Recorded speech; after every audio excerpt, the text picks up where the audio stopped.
எல்லாருக்கும் வணக்கம். இந்த ஒரு கிளாஸில் நம்ம ஷேர் மார்க்கெட் பேசிக்ஸோட லாஸ்ட் பார்ட் தான் வந்து டிஸ்கஸ் பண்ண போகிறோம். இந்த ஒரு பார்ட்டோட நமக்கு என்ன ஆகுதுன்னா ஷேர் மார்க்கெட் பேசிக்ஸு கம்ப்ளீட் ஆகுது. ஸோ இந்த ஒரு கிளாஸ் முடிச்சதுக்கப்புறம் நீங்கள் என்ன பண்ணலாம், ஷேர் மார்க்கெட் பேசிக்ஸ்னால் என்ன டவுட்னாலும் என்கிட்ட கேட்கலாம். இந்த ஒரு 3 பார்ட்டில் எனக்கு ப்ரோ எனக்கு வந்து இந்த செக்ஷனில் இந்த ஒரு டாபிக் எனக்கு வந்து புரியல, இன்னொரு டைம் எனக்கு சொன்னால் நல்லாயிருக்குன்ற மாதிரி உங்களுக்கு தோணுச்சுன்னா நீங்கள் என்ன பண்ணலாம், ஜஸ்ட் ஒரு கமெண்ட் பண்ணலாம். அப்படி இல்லையா, எனக்கு என்னோடய வாட்ஸ்அப் நம்பர் உங்கள் எல்லாருக்கிட்டையுமே இருக்கும். நீங்கள் என்ன பண்ணுங்கள், ஜஸ்ட் என்னோடய வாட்ஸ்அப் நம்பரில் இந்தமாரி இந்த டாபிக் எனக்கு டவுட் ஆக சொன்னீங்கன்னா நான் தனியாக உங்களுக்கு பர்சனலாக கூட என்ன பண்ணுவேன், ஃபோன் மூலிமா கால் பண்ணி உங்கள் டவுட்ஸ் வந்து கிளாரிஃபை பண்ணுவேன். அப்படி இல்லையா, நம்ம பேட்ச் மெம்பர் எல்லாருக்கும் ஒரு ஜூம் மீட்டிங் அரேஞ்ச் பண்ணி எல்லாருக்கும் எந்த டைம் கரெக்டாக இருக்குமோ அந்த டைமில் லைவில் வந்து உங்கள் எல்லாருக்குமே என்னோட டவுட்ஸ் இருக்கோ அதை வந்து சால்வ் பண்ணுறோம். ஓகேங்களா? ஏன்னா உங்களோட டவுட்ஸ் வந்து கிளியர் பண்ணதுக்கப்புறம் தான் நம்ம என்ன பண்ண முடியும், நெக்ஸ்ட் ஸ்டெப்புக்கு போக முடியும். நான் வந்து கோர்ஸ் வந்து கம்ப்ளீட்டாக போஸ்ட் பண்ணிகிட்டே இருப்பேன், டெய்லி ஒரு கிளாஸ் வந்து போஸ்ட் பண்ணிகிட்டே இருப்பேன். பட் உங்கள் டவுட் கிளாரிஃபிகேஷனை நம்ம என்ன பண்ணுவோம், ஒவ்வொன்றா வந்து சால்வ் பண்ணிகிட்டே போவோம். ஓகேங்களா? நீங்கள் வந்து ஒவ்வொரு ரூபா பே பண்ணுறதும் நீங்கள் வந்து ஏதாச்சும் கற்றுப்பீங்கன்றது தான். ஓகேங்களா? ஸோ உங்களுக்கு புரியாமல் நீங்கள் இருந்தீங்கன்னா அது வந்து உங்களுக்கு தான் வந்து மணி வேஸ்ட்டு, டைம் வேஸ்ட்டு எல்லாமே. சரிங்களா? ஸோ இப்போ நம்ம வந்து கிளாஸ்க்குள்ளே போயிடுவோம். ஸோ கிளாஸ் ஸ்டார்ட் பண்ணுறது முன்னாடி இன்னொரு ஒரு விஷயம், நம்ம ஃபஸ்ட்டு 3 வீடியோஸில் என்ன பண்ணியிருந்தோன்னா ஒரு கையில் எழுதுகிற மாதிரி ஒரு ப்ரெசன்டேஷன் வந்து கொடுத்துருந்தோம். ஸோ அதை மட்டும் சேஞ்ச் பண்ணால் நல்லா இருக்குன்ற மாதிரி சொல்லியிருந்தீங்க. ஸோ நான் என்ன பண்ணியிருக்கிறேன், இப்போ வந்து இந்தமாரி ஒரு பிபிடி வந்து ரெடி பண்ணியிருக்கேன். இது வந்து உங்களுக்கு ஓகேவான்றது பாருங்கள். அப்படி ஓகேனா நம்ம என்ன பண்ணலாம், இதேமாதிரி கண்டினியூ பண்ணலாம். அப்படி இல்லைன்னா இன்னும் கொஞ்சம் சேஞ்சஸ் பண்ணால் கூட சொல்லுங்கள். நான் என்ன பண்ணுறேன், என்னால் முடிஞ்ச எல்லா எஃபர்ட்டும் போட்டு சேஞ்ச் பண்ணி உங்களுக்கு எப்படி வந்து சாட்டிஸ்ஃபை பண்ண முடியுமோ அந்தமாதிரி நான் வந்து கொண்டு வரேன். சரிங்களா? இப்போ நம்ம இந்த கிளாஸில் ஃபஸ்ட்டு டிஸ்கஸ் பண்ண போகிற டாபிக் நேம் என்னென்னா, எந்த முக்கியமான ஈவெண்ட்லாம் ஷேர் மார்க்கெட்டை பாதிக்கும் அப்படின்றது தான் வந்து பார்க்க போகிறோம். இந்த ஒரு டாபிக் ஆடி நம்ம என்ன பண்ணிட்டோம், ஃபஸ்ட்டு கிளாஸ்லேயே ஷேர் மார்க்கெட் பேசிக்ஸோட ஃபஸ்ட் கிளாஸ்லேயே டிஸ்கஸ் பண்ணிட்டோம். இருந்தாலும் இதுக்கு இன்னொரு டைம் வரோம்னா, நான் வந்து மானிட்டரி பாலிசினா என்னன்னு சொல்லிட்டு சிம்பிளாக சொல்லியிருப்பேன். அதே போல் இன்ட்ரெஸ்ட் ரேட்னா என்ன, இன்ஃப்ளேஷன்னா என்ன, இந்த ஐஐபினா என்னன்னு சொல்லிட்டு நான் என்ன பண்ணியிருப்பேன், வெறும் 1 வேர்டில் ஆன்சர் பண்ணியிருப்பேன். பட் அது வந்து உங்களுக்கு வந்து உதவாது. இது எதுக்காக, எதனால் வந்து இது கொண்டு வந்திருக்காங்க, நெக்ஸ்ட் டைம் இந்த டேட்டா வரும்போது நம்ம எப்படி நம்ம உஷாராக இருக்கணுன்றதுக்காக தான் நம்ம என்ன பண்ண போகிறோம், இது வந்து ஃபுல் டீட்டெயில்ஸாக பார்க்க போகிறோம். ஸோ இந்த வீடியோ பார்த்ததுக்கப்புறம் நெக்ஸ்ட் டைம் இந்த டேட்டாஸ்லாம் வச்சு என்ன பண்ணுங்கள், நீங்களே அசால்ட்டாக மார்க்கெட் வந்து க்ரோத் ஆகுதா இல்லை டவுனில் வந்து போதான்ட்டு ஈஸியாக நீங்கள் கண்டுபிடிச்சிருவீங்க. சரிங்களா? ஸோ இப்போ நம்ம வந்து ஃபஸ்ட்டு ஒவ்வொன்றா பார்ப்போம். ஃபஸ்ட்டு நம்ம மானிட்டரி பாலிசிலேருந்து ஸ்டார்ட் பண்ணுவோம்.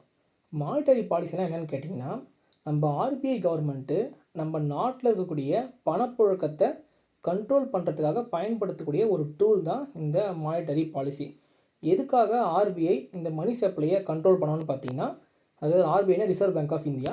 இப்போது நாட்டில் வந்து அதிக அளவில் பணம் வந்துட்டே இருந்துச்சுன்னா என்ன ஆகும், அங்கே இன்ஃப்ளேஷன் அப்படின்றது உள்ளே வந்துடும். இன்ஃப்ளேஷன் வந்துச்சுன்னா எல்லா பொருட்களோட விலை என்ன ஆகும், அதிகமாகிடும். இந்த விலை அதிகமாகிறதுனால இப்போது கம்பெனிஸ்லாம் என்ன பண்ண முடியாது, ரா மெட்டீரியலை வாங்கி அதை வந்து மேனுஃபேக்சர் பண்ணி ஒரு ப்ராடக்டாக வந்து என்ன பண்ண முடியாது, வெளியே கொண்டு வர முடியாது. இதனால் அன்எம்ப்ளாய்மெண்ட் ரேட் வரலாம், ப்ரொடக்ஷன் பாதிக்கலாம். இதனால் டிமாண்ட் அதிகமாகிடும், சப்ளை கம்மியாகிடும். அப்போது நாட்டோட பொருளாதாரமே என்ன ஆகும்னா ரொம்ப அடி வாங்கும்.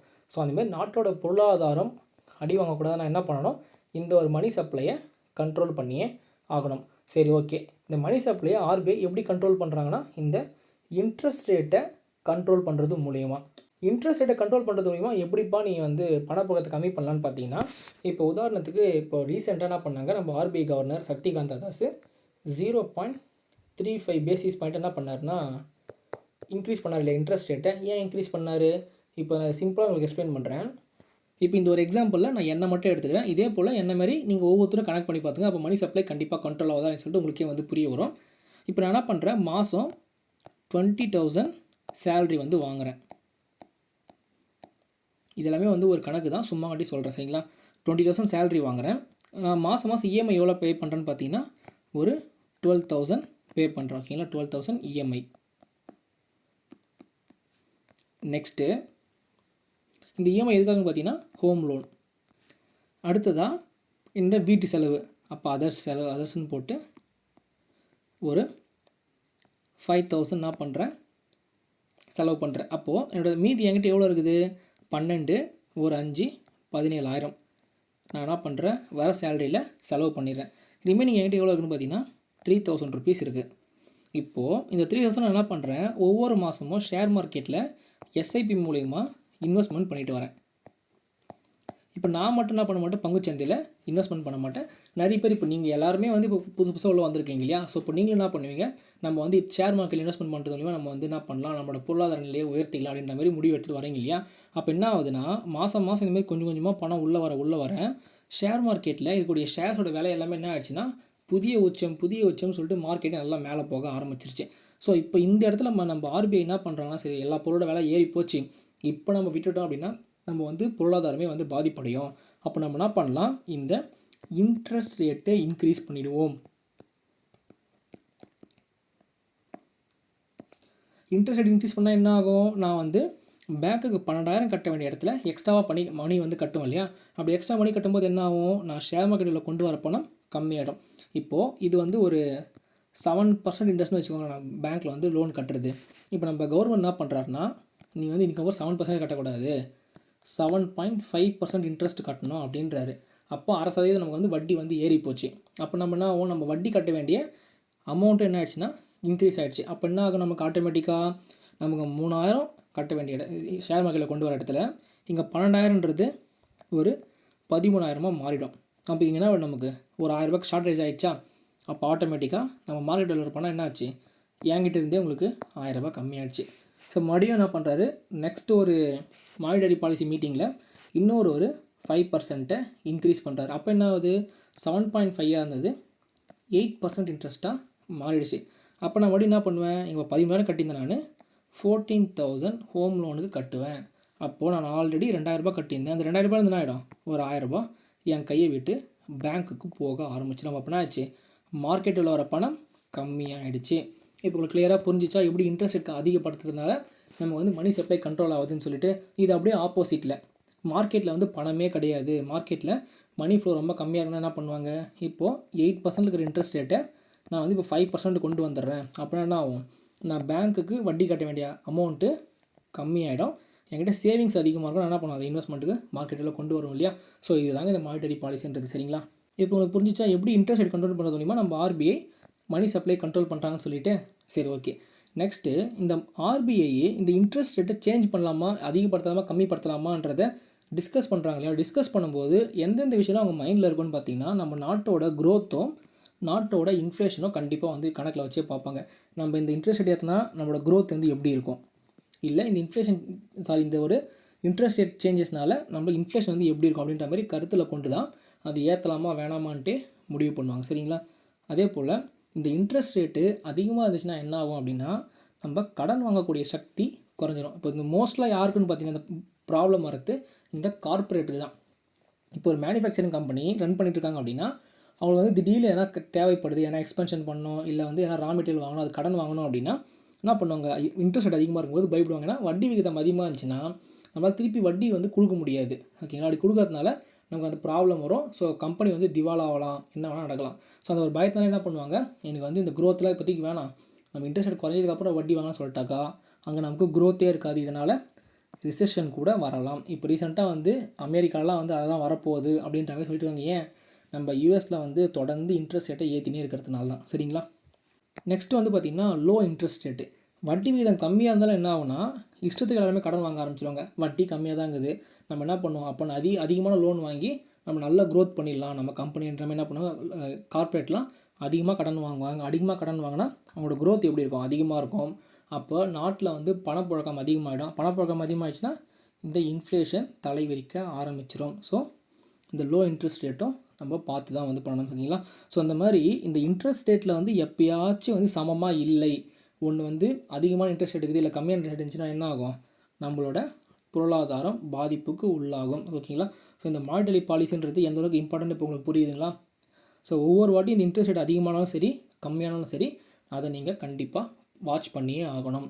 அது வந்து பேலன்ஸாக இருந்துச்சுன்னா ஓகே, ஆனால் இம்பேலன்ஸாக இருந்துச்சுன்னா கண்டிப்பாக பொருளாதாரம் மாற்றம் அடையும். Next RBI rates. இந்த ஆர்பிஐ ரேட்ஸ் வந்து பார்த்திங்கன்னா நமக்கு கிடையாது, இது எல்லாமே வந்து பேங்க்குக்காக. இந்த ஆர்பிஐ ரேட்ஸுமே வந்து பார்த்திங்கன்னா மொத்தம் 3 டைப் இருக்குது. ஒன்று ரெப்போ ரேட்டு, இன்னொன்று ரிவர்ஸ் ரெப்போ ரேட்டு, இன்னொன்று கேஷ் ரிசர்வ் ரேஷியோ.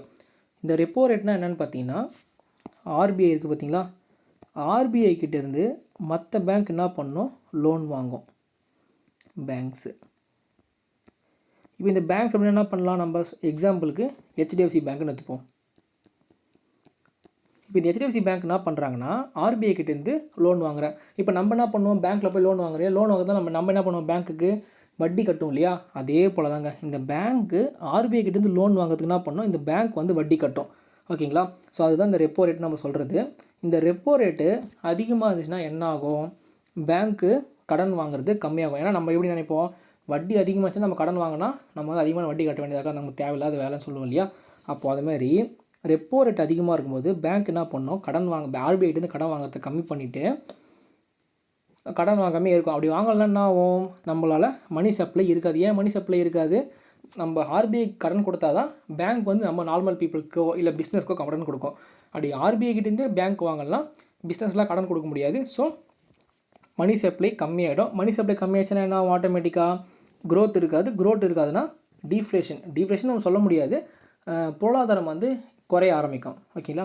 இதுவே ரெப்போ ரேட் கம்மியாகிடுச்சுன்னா என்ன ஆகும், பேங்க் எல்லாமே இஷ்டத்துக்கு ஆர்பிஐ கிட்டேருந்து கடன் வாங்கும். ஏன் ஆர்பிஐ கிட்டேருந்து அதிகமாக கடன் வாங்கும், இன்ட்ரெஸ்ட் ரேட்டு கம்மி. நம்ம மக்கள்கிட்ட அதிகமாக இன்ட்ரெஸ்ட் ரேட் கொடுத்தோன்னா நம்ம அதிகமாக லாபம் சம்பாதிக்கலாம்னு சொல்லிட்டு என்ன பண்ணுவாங்க, பேங்க் எல்லாமே ஆர்பிஐ கிட்டேருந்து அதிகமான பணத்தை வாங்கி மணி சப்ளையை அதிகப்படுத்துவாங்க. மணி சப்ளை அதிகமாகிடுச்சுன்னா என்ன ஆகும், க்ரோத் பயங்கரமாக இருக்கும். க்ரோத் பயங்கரமாகிடுச்சுன்னா ஆட்டோமேட்டிக்காக இந்த இன்ஃப்ளேஷன்ன்றது உள்ளே வந்துடும். ஓகேங்களா. ஸோ அதே போல் நீங்கள் வந்து நெக்ஸ்ட் டைம் இந்த ரெப்போ ரேட்லாம் வரும்போது அது கம்மியாக இருக்கா அதிகமாக இருக்கதான் செக் பண்ணுங்கள். அப்படி செக் பண்ணிங்கன்னா நீங்கள் என்ன பண்ணிக்கலாம், நெக்ஸ்ட்டு ஒரு 1 இயர்க்கோ 2 இயர்க்கோ மார்க்கெட் வந்து எப்படி இருக்குன்றதை ஈஸியாக கெஸ் பண்ணிடலாம். ஓகேங்களா. இந்த ரெப்போ ரேட்டுன்றது ஆர்பிஐ கிட்டேருந்து நம்ம பேங்க் வாங்கக்கூடிய வட்டி விகிதம். ஓகேங்களா. அப்போ ரிவர்ஸ் ரெப்போ ரேட்னா என்ன, அப்படியே ரெப்போ ரேட்டுக்கு ஆப்போசிட். அப்படின்னா இப்போது ரெப்போ ரேட்டில் நார்மல் பேங்க்ஸு ஆர்பிஐ கிட்டேருந்து கடன் வாங்குச்சு.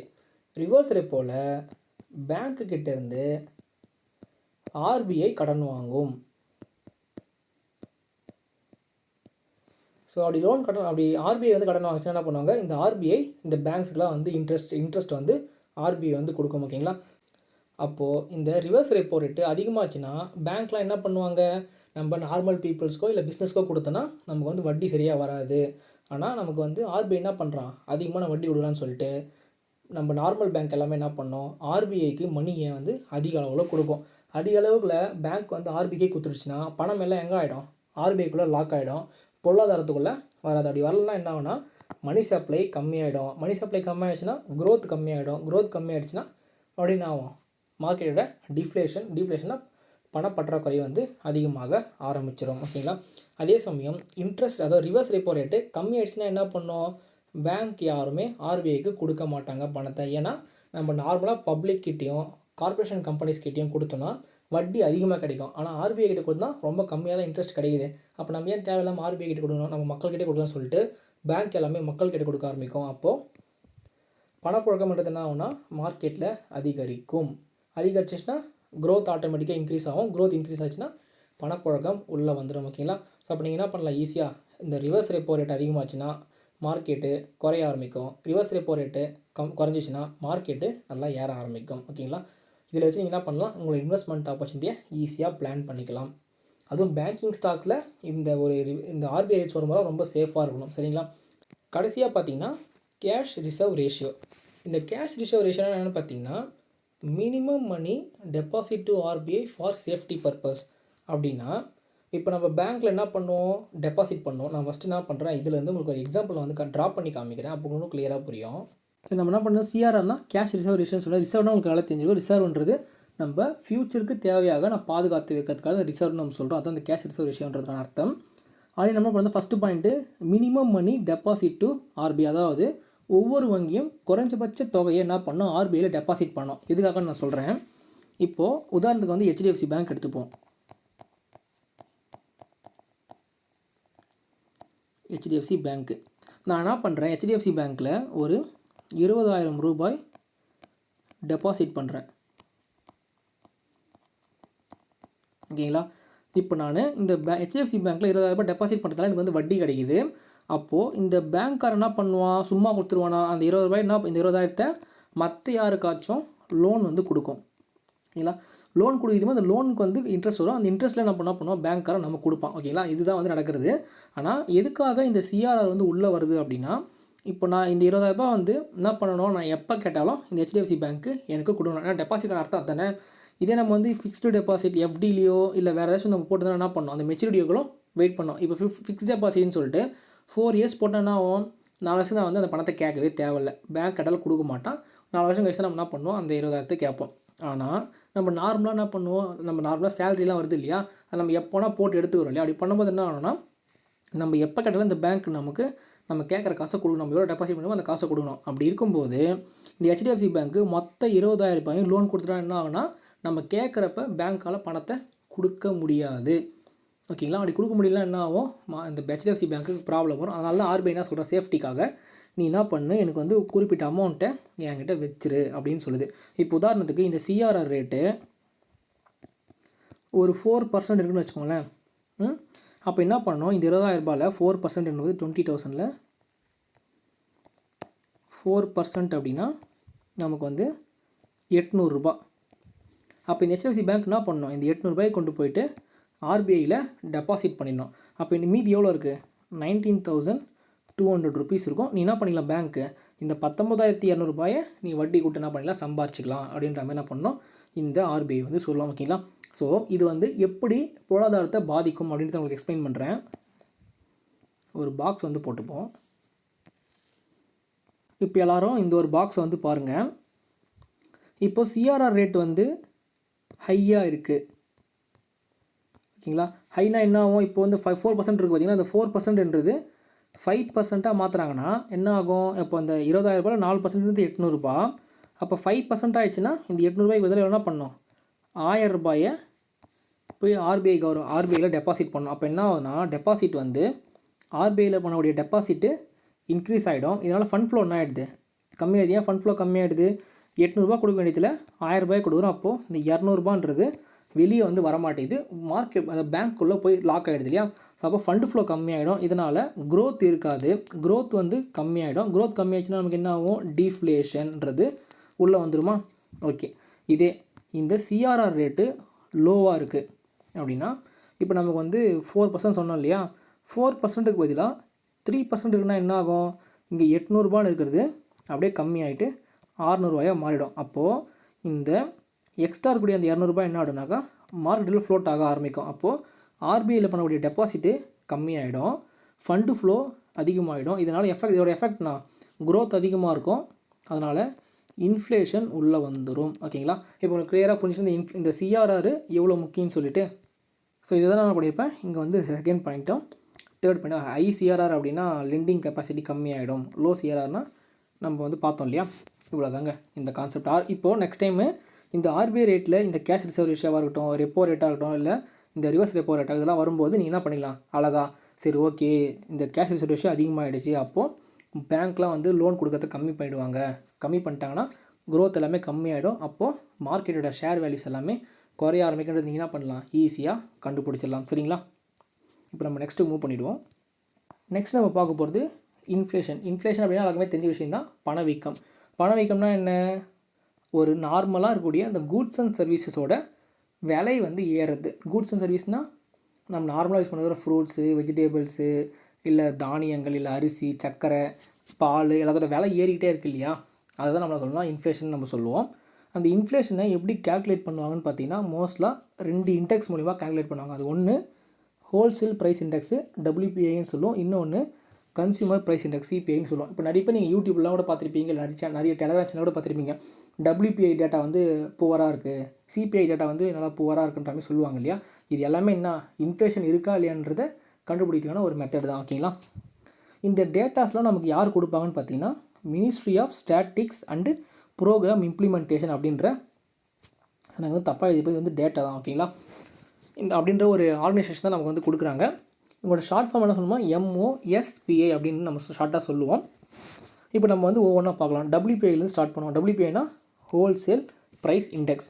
இந்த நேமில் என்னாச்சு உங்களுக்கு வந்து கிளியராக தெரிஞ்சு இந்த ஹோல்சேலுன்றது. இப்போ ஹோல்சேல்னு நான் சின்ன ஒரு ஈஸியான எக்ஸாம்பிள் சொல்கிறேன். நம்ம என்ன பண்ணுவோம், மல்லிகை கடைக்கு போவோம். மல்லிகை கடையில் நம்ம என்ன பண்ணுவோம், உப்பு பாக்கெட்டை ஒரு பாக்கெட் தான் வாங்கிட்டு வரும். கல் உப்பு பாக்கெட்டாக இருக்கட்டும், இந்த சால்ட் உப்பு ஆகட்டும், ஒரு பாக்கெட் வாங்கிட்டு வரும். ஆனால் கடைக்காரன் என்ன பண்ணுவான், ஒரு மூட்டையாக வாங்கிட்டு வரும். இது தாங்க ஹோல்சேலு. மூட்டையாக வாங்கிட்டு வந்தால் ஹோல்சேலு, சிங்கிளாக வாங்கிட்டு வந்தால் கன்சியூமரு. இப்போ உங்களுக்கு டிஃப்ரென்ஸ் வந்து புரிஞ்சிச்சிங்களா. அப்போ என்னாச்சு, இந்த ஹோல்சேல் எல்லாமே ஒரு இன்ஸ்டியூஷன் லெவலில் இருக்கும். பெரிய பெரிய நிறுவனங்கள்லாம் எப்படி அதிக அளவில் வாங்குறாங்க இல்லையா, அதோட விலை எப்படி இருக்குது அப்படின்றத என்ன பண்ணுவாங்க, இந்த ஹோல்சேல் இண்டெக்ஸ் மூலிமா கேல்குலேட் பண்ணுவாங்க. இதை கேல்குலேட் பண்ணுறது எப்படின்னா ரொம்ப ஈஸியாக இருக்கும். ஏன்னா ஆர்கனைசேஷன் லெவலில் இருக்கும்போது ரொம்ப டிரான்சாக்ஷன் எல்லாமே வந்து கம்மியாக தான் இருக்கும். ஒரு மேனுஃபேக்சரிங் கம்பெனினா அந்த மேனுஃபேக்சரிங் கம்பெனிலேருந்து ஒரு டீலர் வந்து வாங்குவான். அப்போது அது ஹோல்சேலாக அதோட விலை ஏறி இருக்கா இறங்கினா சொல்லிட்டு என்ன பண்ணிக்கலாம், ஈஸியாக வந்து கண்டுபிடிச்சிடலாம். சரிங்களா?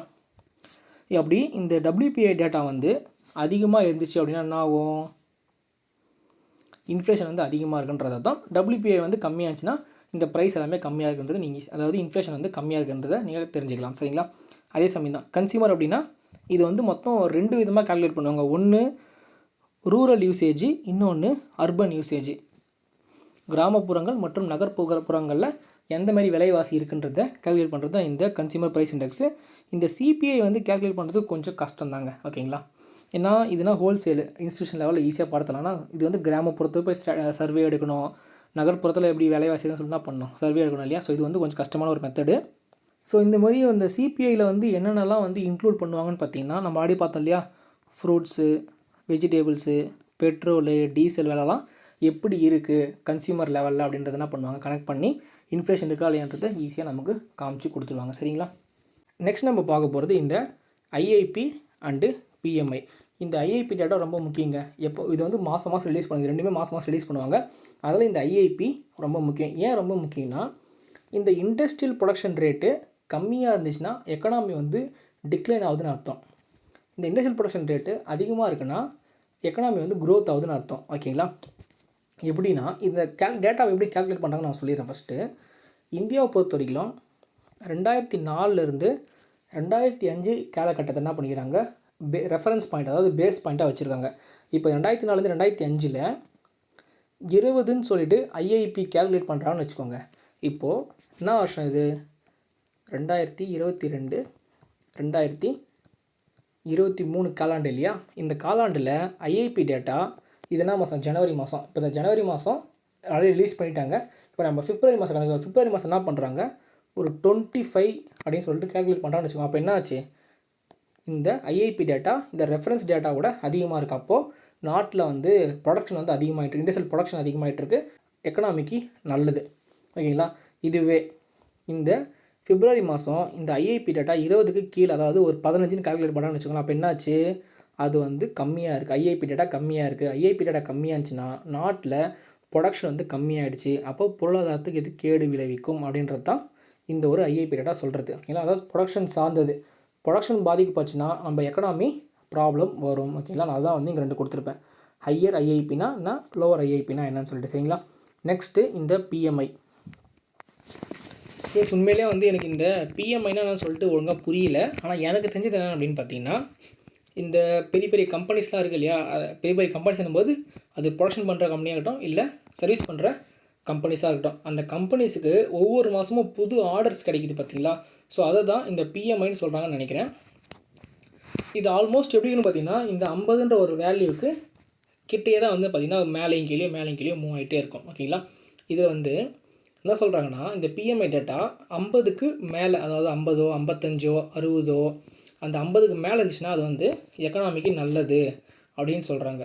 இதுவே இந்த PMI 50க்கு கீழே இருந்துச்சுன்னா அது வந்து எக்கனாமி வந்து டவுனில் போயிட்டுருக்குன்னு அர்த்தமா. இதே இந்த 50லே இருக்குது. இப்போது ப்ரீவியஸ் PMIயும் 50, கரண்ட் PMI 50 அப்படின்னா எக்கனாமியில் எந்த ஒரு மாற்றமும் இல்லை, ஸ்டடியாக வந்து மார்க்கெட் இருக்குது அப்படின்ற மாதிரி அர்த்தமா. ஓகேங்களா? எனக்கு வந்து இந்த PMI பற்றி அந்தளவுக்கு வந்து புரிதல் இல்லை. எனக்கு தெரிஞ்சவங்களோ இதுதான். ஓகேங்களா? ஸோ இந்த கோர்ஸை சப்ஸ்கிரைப் பண்ண யாருக்காச்சும் இந்த PMI பற்றி தெரிஞ்சால் நீங்கள் என்ன பண்ணலாம், நீங்களும் சொல்லிக் கொடுக்கலாம். ஓகேங்களா? நெக்ஸ்ட் நம்ம பார்க்க போகிறது பட்ஜெட்டுன்ற ஈவெண்ட் தான். இந்த ஒவ்வொரு வாட்டியும் பட்ஜெட் வரும்போதெல்லாம் பங்குச்சந்தை கண்டிப்பாக வயலண்ட்டாக வந்து ரொம்ப வால்டிலிட்டியாக இருக்கும். ஏன் சொல்ல வரோன்னா, இந்த பட்ஜெட்டில் நம்ம எக்கனாமிக் சம்மந்தமான எல்லா டேட்டாவும் இருக்கும். ஓகேங்களா? அது மட்டும் இல்லாமல் இந்த டேட்டா வந்து நமக்கு யார் ப்ரிப்பேர் பண்ணுறா, யார் கொடுக்குறான்னு பார்த்தீங்கன்னா, நம்மளோட ஃபினான்ஸ் மினிஸ்டர். யார் சார்பானா, மினிஸ்ட்ரி ஆஃப் ஃபினான்ஸ் சார்பாக நம்ம ஃபினான்ஸ் மினிஸ்டர் வந்து கொடுக்குறாங்க. இப்போ நம்ம இந்தியாவோட finance minister, current finance minister யாருன்னு பார்த்தீங்கன்னா நம்ம நிர்மலா சீதாராமன் அம்மா தான். அவங்க தான் என்ன பண்ணுவாங்க, நம்ம பட்ஜெட் எல்லாமே சொல்லுவாங்க. இந்த பட்ஜெட் வந்து கண்டிப்பாக எல்லாருமே வந்து பார்க்கணுங்க. ஏன் சொல்கிறேன்னா, இந்த ஒரு பட்ஜெட்டில் நம்ம எக்கானமியோட ஃப்யூச்சர் பிளான்ஸ் எல்லாமே இருக்கும். அது மட்டும் இல்லாமல் டேக்ஸை வந்து இன்க்ரீஸ் பண்ணலாமா, இல்லை டிக்ரீஸ் பண்ணலாமா, இல்லை வருமானத்துக்கு எவ்வளோ வரி விதிக்கலாம், இல்லை எந்த செக்டாருக்கு அதிகமான இன்ட்ரெஸ்ட் கொடுக்கலாம், இல்லை எந்த செக்டார் நம்ம என்ன பண்ணலாம், மேலே தூக்கி விடலாம் பணத்தை கொடுத்து அப்படின்ற மாதிரி எல்லாமே வந்து இந்த பட்ஜெட்டில் தாங்க இருக்கும். இப்போ உதாரணத்துக்கு பவர் செக்டார் என்ன பண்ண சொல்கிறாங்க, இன்க்ரீஸ் பண்ண சொல்கிறாங்கன்னு வச்சுக்கோங்களேன். அந்த செக்டாருக்கு நாங்கள் வந்து இந்த வருஷம் வந்து பணத்தை வந்து அதிகமாக கொடுக்க போகிறோம். இப்போ எலக்ட்ரிக் வாகனம்லாம் வர ஆரம்பிச்சிருக்காங்க, நாங்கள் பேட்டரி ஸ்டேஷன் வந்து வைக்க போகிறோம், அதுக்கு நான் அதிகமாக பணம் இன்வெஸ்ட்மெண்ட் பண்ணுறோம் அப்படின்னா அந்த பேட்டரி மேக் பண்ணுற கம்பெனி, பவர் ஸ்டேஷன் வைக்கிற கம்பெனி எல்லாமே என்ன பண்ணுன்னா பணத்தை வந்து கொடுக்கறதுனால அந்த செக்டார் வந்து பூம் ஆகும். அப்போ அந்த செக்டாரில் இருக்கிற எல்லா கம்பெனியுமே நீங்கள் இப்போ வாங்கி போட்டிங்கன்னா நல்லா வந்து பட்ஜெட் வரும்போது நீங்கள் வாங்கி போட்டிங்கன்னா நல்ல ஒரு ப்ரைஸ் மூமெண்ட் வந்து நெக்ஸ்ட் ஒரு 5 to 10 இயர்ஸ்க்கு இருக்க வாய்ப்பு இருக்குது. இதுவே இப்போ எக்ஸாம்பிளுக்கு சிகரெட் எடுத்துப்போம். சிகரெட்டுக்கான டேக்ஸ் வந்து அதிகமாக பார்த்தோன்னா என்ன ஆகும், இந்த சிகரெட் கம்பெனி எல்லாமே பிஸ்னஸ் வந்து அடிப்படும். அப்படி அடிப்பட்டுச்சுன்னா அந்த செக்டாரில் இருக்கிற எல்லா கம்பெனியுமே, சிகரெட் தயாரிக்கிற எல்லா கம்பெனியுமே அடி வாங்க ஆரம்பிக்கும். ஓகேங்களா? அதனால் பட்ஜெட்டுன்றது ரொம்ப முக்கியமாக இருக்கும். அதுவும் இல்லாமல் எந்த செக்டாரை வந்து மேலே தூக்கி வரலான்னு ஃபோக்கஸ் பண்ணுறாங்களோ அந்த செக்டாரில் இன்வெஸ்ட் பண்ணிங்கன்னா உங்களுக்கு வந்து நல்ல ஒரு ப்ராஃபிட் பண்ணுறதுக்கான வாய்ப்புகள் இருக்குது. சரிங்களா? கடைசியாக கார்ப்பரேட் ஏர்னிங்ஸ். கார்ப்பரேட் ஏர்னிங்ஸ் அப்படின்னா நம்ம பங்குச்சந்தையில் லிஸ்ட் பண்ணியிருக்காங்க இல்லையா கம்பெனிஸ்லாம், அந்த கம்பெனியோட ரிசல்ட் வந்து எப்படி கொடுத்துருக்கான், நல்லா பாசிட்டிவாக கொடுத்துருக்கானா நெகட்டிவாக கொடுத்துருக்கானான்றதை பொறுத்து தான் இந்த பங்குச்சந்தைகள் வந்து நடக்கிறதுக்கு வாய்ப்புகள் இருக்குது. ஓகேவா? இப்போது கார்ப்பரேட் ஆக்ஷன்னா என்னென்னு பார்த்தீங்கன்னா, இந்த கம்பெனியோட குவார்ட்டர்லி ரிசல்ட்னு எக்ஸாம்பிள் வச்சுப்போமே. இப்போ எல்லா கம்பெனி என்ன பண்ணும், ஒவ்வொரு குவார்ட்டர்லிக்கும் ரிசல்ட் வந்து அனௌன்ஸ் பண்ணுவாங்க இல்லையா? அப்படி அனௌன்ஸ் பண்ணும்போது அந்த குவார்ட்டர்லி ரிப்போர்ட்டு, அதாவது நீங்கள் கேள்விப்பட்டிருப்பீங்க ஸ்ட்ரீட் எக்ஸ்பெக்டேஷன் அப்படின்னா, நம்ம இந்தியாவில் இருக்கக்கூடிய எக்ஸ்பர்ட்ஸ்லாம் இருப்பாங்க இல்லையா, அவங்களாம் என்ன பண்ணியிருப்பாங்க, ஒரு கணிப்பு வந்து வச்சுருப்பாங்க. இந்த கம்பெனி வந்து இந்தமாரி ஆர்டர்லாம் ரிசீவ் ஆகிருக்கு போன குவார்ட்டரில், அப்போது இவங்களோட க்ரோத் வந்து இந்தளவுக்கு இருக்கும் அப்படின்ற மாதிரி என்ன பண்ணுவாங்க, நம்ம அனலிஸ்ட்லாம் வந்து பெரிய அனலிஸ்ட்லாம் அனலைசிஸ் பண்ணி ஒரு டேட்டா வந்து கொடுப்பாங்க. அந்த டேட்டாவை விட அந்த ரிப்போர்ட் வந்து கம்மியாக இருந்துச்சு, இப்போது எக்ஸ்பெக்டேஷன் வந்து ஒரு 7% க்ரோத் ஆகுன்னு சொல்லிட்டு வந்துட்டு அந்த குவார்ட்டர்லி ரிப்போர்ட்டில் 6% தான் இருக்குன்னா என்ன ஆகும், அப்போது ஸ்ட்ரீட் எக்ஸ்பெக்டேஷனை இந்த கம்பெனியோட அனௌன்ஸ்மெண்ட்டு வந்து கிட்ட தொடலை, அப்போது ஏமாற்றம் வந்துருச்சு. அப்போ என்ன பண்ணுவாங்க, அந்த கம்பெனியை இறக்கி விட்டுருவாங்க. இதுவே அந்த ஸ்ட்ரீட் எக்ஸ்பெக்டேஷனோட கம்பெனியோட ரிசல்ட் அதிகமாகச்சுன்னா என்ன பண்ணுவாங்க, ஓகே நம்ம எஸ்டிமேட் பண்ணதே 6% தான், ஆனால் அவன் கொடுத்துருக்கு தானே 7% கொடுத்துக்கிறான், அப்போ நமக்கு என்ன ஆச்சு, ஆல்ரெடி பயங்கரமாக க்ரோத் ஆகிடுச்சா, அப்போ என்ன பண்ணுவாங்க, அந்த கம்பெனியில் தாராளமாக இன்வெஸ்ட்மெண்ட் பண்ண ஆரம்பிப்பாங்க. அப்படி இல்லை, ஸ்ட்ரீட் எக்ஸ்பெக்டேஷன் என்ன இருக்கோ அதையே தான் வந்து இந்த குவார்ட்டர்லி ரிசல்ட்டில் வந்துருக்குன்னா அந்த பங்கோட விலையில் எந்த வித மாற்றமும் இருக்காது. அது எப்படி ட்ரேட் ஆகிட்ருக்கோ அதே போல் தான் நார்மலாக ட்ரேட் ஆகிட்ருக்கோம். இது உதாரணத்துக்கு 6% எக்ஸ்பெக்டேஷன் அப்படின்னா சேம் 6% இருக்குன்னா என்ன ஆகும், மார்க்கெட்டு ஒன்றுமே நடக்காது. நம்ம என்ன நினச்சோமோ அதுதான் வந்துருக்குது. அப்போது இந்த கம்பெனி வந்து பெருசாலாம் நமக்கு வந்து எதிர்பார்க்க முடியாதுன்ற மாதிரி என்ன ஆகிடும்னா அந்த கம்பெனியில் வந்து இருக்கும். ஓகேங்களா? ஸோ இப்போ இதெல்லாம் தான் இந்த பங்குச்சந்தையை பாதிக்கப்படக்கூடிய முக்கியமான விஷயங்கள். சரிங்களா? ஸோ ஃப்ரெண்ட்ஸ், இது வந்து உங்களுக்கு புரிஞ்சிச்சுங்களா? இந்த ஒவ்வொரு ஈவெண்ட்டும் எப்படி ஷேர் மார்க்கெட் அஃபெக்ட் பண்ணுது, நீங்கள் அந்த டேட்டாவெல்லாம் எப்படி நீங்கள் அண்டர்ஸ்டாண்ட் பண்ணணுன்றது உங்களுக்கு கிளியராக புரிஞ்சிச்சிங்களா? ஸோ அப்போ நெக்ஸ்ட் டைம் இந்த மானிட்டரி பாலிசியாக இருக்கட்டும், இன்ட்ரெஸ்ட் ரேட்டாக இருக்கட்டும், IIP data, BMI data, budget, corporate earnings எல்லாமே நீங்கள் நெக்ஸ்ட் டைம் வரும்போது நீங்கள் என்ன பண்ணலாம், நீங்களே சொந்தமாக கண்டுபிடிச்சலாம். நான் வந்து உங்களுக்கு ஹெல்ப் பண்ணுன்ற அவசியமே கிடையாது. ஓகேங்களா? நீங்கள் என்ன பண்ணிக்கணும், இதில் செக்மெண்ட் சொல்லி கொடுத்த எல்லாத்தையுமே நீங்கள் ஒரு நோட்ஸ் எடுத்து வச்சுக்கணும். இப்போது ஐஐபி டேட்டா அதிகமாக இருந்துச்சுன்னா என்ன ஆகும், மார்க்கெட்டு க்ரோத் ஆகுமா, க்ரோத் குறையுமா? ஐஐபி டேட்டா கம்மியாகிடுச்சுன்னா என்ன ஆகும், க்ரோத் வந்து அதிகமாக இருக்குமா கம்மியாக இருக்குமா? அதை என்ன பண்ணிக்கணும், ஷார்ட் ஃபார்மில் இதை மட்டும் தனியாக எழுதி வச்சுக்கணும். எழுதி வச்சுட்டு நீங்கள் அதை என்ன பண்ணால் நெக்ஸ்ட் தொடர்ந்து படிச்சுக்கிட்டே வந்தீங்க அப்படின்னா நீங்கள் நெக்ஸ்ட் டைம் அந்த ரிசல்ட்டை பார்க்குறப்போ ஓகே இந்த வருஷம் இந்த மாதம் வந்து ஐஐபி டேட்டா அதிகமாக இருக்குது, அப்போ எக்கனாமிக் க்ரோத் நல்லாயிருக்கு, அப்போ நம்ம என்ன பண்ணலாம், தொடர்ந்து முதலீடு பண்ணிட்டு வரலாம் அப்படின்ற மாதிரி நீங்களே வந்து ஓனாக முடிவெடுக்க ஆரம்பிச்சிருங்க. ஓகேங்களா? ஸோ கண்டிப்பாக இந்த ஒரு கிளாஸ் வந்து ஹெல்ப்ஃபுல்லாக இருக்கும்னு நம்புகிறேன். இதோட ஷேர் மார்க்கெட்டுக்கான பேசிக்ஸ் வந்து ஃபுல்லாக கம்ப்ளீட் ஆகுது. ஸோ இந்த ஒரு ஷேர் மார்க்கெட் பேசிக்ஸ் வந்து நீங்கள் 3 பார்ட்டாக பார்த்துருப்பீங்க. இந்த 3 பார்ட்டில் உங்களுக்கு ஏதாச்சும் சந்தேகம் இருந்தால் நீங்கள் தாராளமாக கேட்கலாம். நம்ம நெக்ஸ்ட் கிளாஸில் செக்ஷன் 3க்கு வந்து மூவ் பண்ணிவிடுவோம். சரிங்களா?